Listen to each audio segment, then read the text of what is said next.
और बड़ी खबर है, अमेरिकी राष्ट्रपति डोनाल्ड ट्रंप ने ईरान के बचे खुचे हिस्से को भी खत्म कर देने की चेतावनी दी है। साथ ही अमेरिका के सहयोगियों से भी अपील की है। कहा अब सहयोगियों स्थिति को संभालना होगा, उन्हें आगे आकर हॉर्मुज़ खुलवाने में मदद करनी चाहिए। ये डोनाल्ड ट्रंप की तरफ से कहा जा रहा है। नेटो एलाइज से इसके पहले भी डोनाल्ड ट्रंप ने अपील की थी, लेकिन लगभग सभी देशों ने इनकार कर दिया था।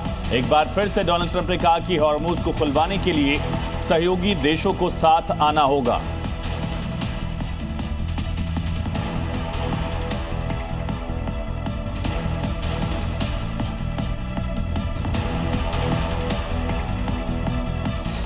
खाड़ी में युद्ध भीषण होता जा रहा है और हॉर्मुज़ को लेकर ट्रंप लगातार नेटो से मदद की गुहार लगा रहे हैं। इधर नेटो को लेकर अकेले पड़े ट्रंप के लिए थोड़ी सी राहत की खबर यह है कि अब नेटो चीफ मार्क रूटे ने मोर्चा संभाल लिया। खाड़ी का खलीफा ईरान ही है, ये वो साबित कर चुका है।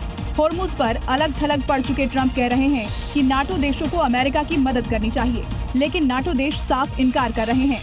जर्मन चांसलर मेर्स का कहना है कि ट्रंप ने हमसे कोई सलाह मशविरा नहीं किया, बिना किसी स्पष्ट योजना के युद्ध में उतरे थे। अकेले पड़े अमेरिका की मांग के बाद नाटो चीफ मार्क रूटे ने कहा है कि हम हॉर्मुज़ को खोलने के सर्वोत्तम तरीकों पर सहयोगियों के साथ चर्चा कर रहे हैं। और इसी बीच एक बड़ी खबर है, स्ट्रेट ऑफ हॉर्मुज़ को लेकर रूस ने अपना रुख साफ किया है। कहा बातचीत से ही स्ट्रेट ऑफ हॉर्मुज़ खुल सकता है। साथ ही ये भी कहा कि हॉर्मुज़ स्ट्रेट में जहाजों की आवाजाही सिर्फ बातचीत और कूटनीति के जरिए ही फिर से शुरू हो सकती है। तो रूस की तरफ से रुख साफ किया गया, कूटनीति से ही हॉर्मुज़ खुल सकता है। इसी बीच बड़ी खबर, ईरान को लेकर अमेरिका ने बड़ा दावा किया है कि ईरान में 7,800 से ज्यादा ठिकानों पर हमने हमले किए। 120 से ज्यादा ईरानी जहाजों को नुकसान पहुंचाया। ईरान की सिक्योरिटी इंफ्रास्ट्रक्चर को कमजोर करना इसका मोटिव बताया गया है। बाकायदा सेंटकॉम की तरफ से वीडियोस भी जारी किए गए हैं, जहां हथियार डिपो को नष्ट करने का दावा यूएस की तरफ से किया गया। बड़ी खबर है इस वक्त की, ईरान का इजराइल पर बड़ा हमला, हज कासिम मिसाइल से अटैक किया गया। तो हज कासिम की रेंज 1400 किलोमीटर बताई जा रही है। हाइपरसोनिक स्पीड तक पहुंचने में ये मिसाइल सक्षम है। अब इस मिसाइल का इस्तेमाल हमला करने के लिए किया गया है। तो हज कासिम मिसाइल की रेंज 1400 किलोमीटर से ज्यादा हाइपरसोनिक स्पीड तक पहुंचने में सक्षम, और इसी वजह से अब अपने हथियारों के जखीरे से हज कासिम को भी ईरान की तरफ से निकाला गया। 2020 से लगातार ईरान इसका परीक्षण कर रहा था। जिसकी आशंका थी वही हुआ। ईरान ने जंग में अपना सबसे घातक हथियार जंग में उतार दिया।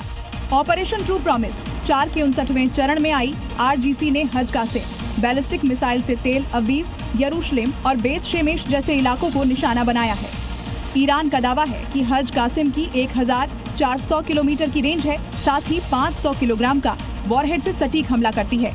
इस मिसाइल की खासियत ये है, पिन पॉइंट सटीकता, यानी बिना जीपीएस के भी अपने टारगेट को ढूंढ लेती है, साथ ही हवा में दिशा बदलने में भी सक्षम है। हज कासिम को अमेरिका का थार और इजराइल के एरो सिस्टम के लिए ट्रैक करना और मार गिराना बेहद मुश्किल है। और इसी बीच एक और बड़ी खबर है, ईरान ने एरबिल पर फिर से हमला किया है। अमेरिकी कॉन्सुलेट को टारगेट किया गया।